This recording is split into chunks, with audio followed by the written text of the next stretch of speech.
Hi! Welcome back to the channel. అబా power steel limited వచ్చేసి మెయిన్‌గా ఐరన్ అండ్ స్టీల్ ప్రొడక్ట్‌ని మ్యానుఫ్యాక్చర్ చేయడంలో one of the company in India అని చెప్పొచ్చు. And ఇదొచ్చేసి మెయిన్‌గా ఈ ఐరన్ అండ్ స్టీల్‌ని కరిగించి వాటి నుంచి డిఫరెంట్ కాంపోనెంట్స్‌ని వీళ్ళు మ్యానుఫ్యాక్చర్ చేస్తుంటారు. వాటిని కాస్టింగ్స్ అని కూడా అంటారు. Mild steel castings, manganese steel castings, stainless steel castings, low and high alloy కాస్టింగ్స్‌ని వీళ్ళు మ్యానుఫ్యాక్చర్ చేసి డిఫరెంట్ ఇండస్ట్రీస్‌కి సప్లై చేస్తుంటారు. ప్రొడక్షన్ ఫెసిలిటీస్ కూడా వీళ్ళకి 2 ఉన్నాయి. SG iron foundry, steel foundries. ఇవొచ్చేసి బిలాసపూర్, ఛత్తీస్‌గఢ్‌లో ఉన్నాయి. వీటి నుంచి high quality of iron and స్టీల్‌నయితే వీళ్ళు మ్యానుఫ్యాక్చర్ చేస్తారు. అండ్ దాంతో పాటు డిఫరెంట్ సెక్టార్స్‌కి సంబంధించిన like Indian railways or power, cement, steel ఇండస్ట్రీస్‌కి సంబంధించిన హై ఎక్విప్‌మెంట్ మిషనరీతో పాటు ఈ ఇండియన్ రైల్వేస్‌కి సంబంధించిన SGCI inserts, adapters, valve casting ఇలాంటి డిఫరెంట్ కాంపోనెంట్స్‌ని వీళ్ళు మ్యానుఫ్యాక్చర్ చేసి ఎక్స్‌పోర్ట్ చేస్తుంటారు.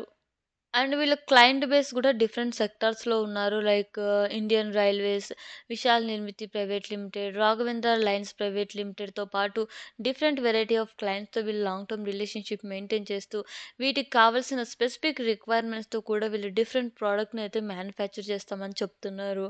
Coming to the financial information మీరు స్క్రీన్‌లో అబ్జర్వ్ చేసినట్లయితే వీళ్ళ టోటల్ అసెట్స్ 2023 అండ్ 24కి ఇంక్రీజ్ అయితే అయ్యాయి. 2023లో 4,400 లాక్స్ ఉన్నది. 2024కి 4,700 లాక్స్‌గా ఇంక్రీజ్ అయింది. అండ్ రెవెన్యూ మీరు అబ్జర్వ్ చేసినట్లయితే 2022లో వీళ్ళు రెవెన్యూ తక్కువనే ఉంది. అండ్ 23లో తక్కువనే ఉంది. 24కొచ్చేసరికి ఇంకా ఫాల్ అయింది. ఆల్‌మోస్ట్ 6% ఫాల్ అయింది. రెవెన్యూ ఫాల్ అయినప్పటికీ ప్యాట్ పర్సెంటేజ్ మాత్రం 170% ఇంక్రీజ్ అయింది 2023 అండ్ 24కి. అండ్ 2022లో మీరు అబ్జర్వ్ చేసినట్లయితే ప్యాట్ వచ్చేసి 71 లాక్స్ అయితే ఫాల్ అయింది. ఆఫ్టర్ 22, 23, 24కి వీళ్ళు ఇంక్రీజ్ చేసుకుంటూ వస్తున్నారు ప్యాట్ పర్సెంటేజ్. అండ్ దాంతో పాటు నెట్ వర్త్ మీరు అబ్జర్వ్ చేసినట్లయితే 2022 అండ్ 24 ఇన్ బిట్వీన్ చూసినట్లయితే ఇంక్రీజ్ అయితే వస్తుంది. అండ్ వీళ్ళ యొక్క టోటల్ బారోయింగ్స్ కూడా మీరు అబ్జర్వ్ చేసినట్లయితే 2,300 లాక్స్ ఉన్న వీళ్ళ డెబిట్ ఆర్ లోన్స్ 2023లో, 24కి మీరు అబ్జర్వ్ చేసినట్లయితే 2,177 లాక్స్ ఉంది. స్లైట్‌గా డిక్రీజ్ అయితే కూడా వస్తుంది. సో, ఇదొక పాజిటివ్ సైన్ అని చెప్పొచ్చు ఫినాన్షియల్ స్టెబిలిటీకి. రెవెన్యూ మనము ఏ ఇండస్ట్రీ నుంచి ఎంతొస్తుందో మనం చూద్దాం. ఇందులో ఇండియన్ రైల్వేస్ ఇండస్ట్రీస్ నుంచి 67% వస్తుంది. స్టీల్ ఇండస్ట్రీస్ నుంచి 4%, సిమెంట్ ఇండస్ట్రీస్ నుంచి 3%, పవర్ సెక్టార్స్ నుంచి 0.4% అండ్ అదర్స్ నుంచి 24%. ఓవరాల్‌గా వీళ్ళకి ఇండియన్ రైల్వేస్ నుంచి ఎక్కువ పర్సెంటేజ్ ఆఫ్ రెవెన్యూ అయితే వస్తుంది. ఓవరాల్‌గా కంపెనీ యొక్క రెవెన్యూ ఫాల్ అయితున్నప్పటికీ, పొటెన్షియల్లీ వీళ్ళు ప్రాఫిట్‌ని మెయింటైన్ చేస్తూ, అప్పులు తగ్గించుకుంటూ, వీళ్ళ యొక్క బిజినెస్‌ని ఎక్స్‌పాండ్ చేసుకుంటూ, వీళ్ళ యొక్క నెట్ వర్త్ అండ్ అసెట్స్‌ని ఇంక్రీజ్ చేసుకుంటూ ఎళ్తున్నారు. Coming to the IPO details November 27న ఓపెన్ అయ్యి నవంబర్ 29న క్లోజ్ అయితుంది. అండ్ ప్రైస్ వచ్చేసి రూ. 75 per share and lot size వచ్చేసి 1600 షేర్స్ అండ్ వీళ్ళు టోటల్ 38 క్రోర్స్ రైజ్ చేయబోతున్నారు ఐపీఓ ద్వారా.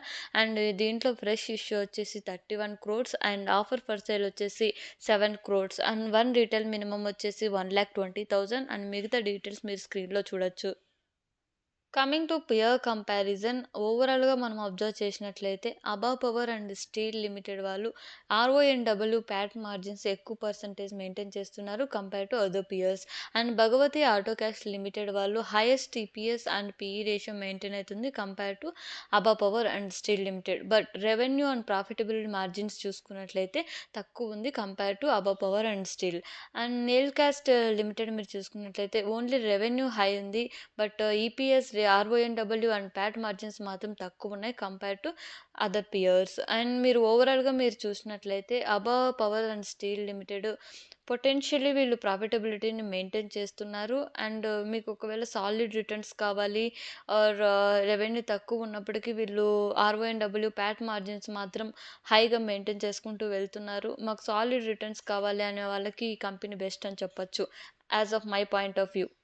Coming to the risk factors raw material price అంటే వీళ్ళు ఒక ఐరన్ అండ్ స్టీల్‌వి సంబంధించి కాస్ట్ ఎక్కువ చేసినా compare to other industries maybe impact పడొచ్చు. అండ్ దాంతో పాటు వీళ్ళు క్లయింట్ డిపెండెన్సీ మనం చూసాము only top 10 railway industries some industries మీద వీళ్ళు ఎక్కువ డిపెండ్ అయితున్నారు. సో, అలాంటి ఇండస్ట్రీస్ ఒకవేళ ఆర్డర్ క్యాన్సిల్ చేసినా, ఆర్డర్ రెడ్యూస్ చేసినా వీళ్ళ ఫినాన్షియల్ మీద ఎఫెక్ట్ పడతది. Coming to the grey market premium listing gains మీరు చాలా మంది వెయిట్ చేస్తుంటారు వీటి కోసమే. సో, యాస్ ఆఫ్ నౌ అయితే ఇది స్టార్ట్ అవ్వలేదు. బిజినెస్ ప్రకారంగా అయితే లాంగ్ టర్మ్‌కి అయితే బెస్ట్. బట్ ఇవన్నీ చాలా రిస్క్‌తో కూడినటివి. సి2సి కూడా 88% or 90% returns grey market premium అయితే మెయింటైన్ అయింది. బట్ ఇప్పుడు లిస్టింగ్ డేట్ వచ్చేసి మేము పోస్ట్‌పోన్ చేస్తామని ఇట్లా అలిగేషన్స్ వస్తున్నాయి. సో, ఇవి రిస్క్‌తో కూడినటివి. చాలా అమౌంట్ కూడా ఒకసారి మీరు కూడా అనాలిసిస్ చేసిన తర్వాత ఇన్వెస్ట్ చేయండి. అండ్ ఈ ఐపీఓ గురించి మీ పాయింట్ ఆఫ్ వ్యూ ఏందో కింద కామెంట్ చేయండి.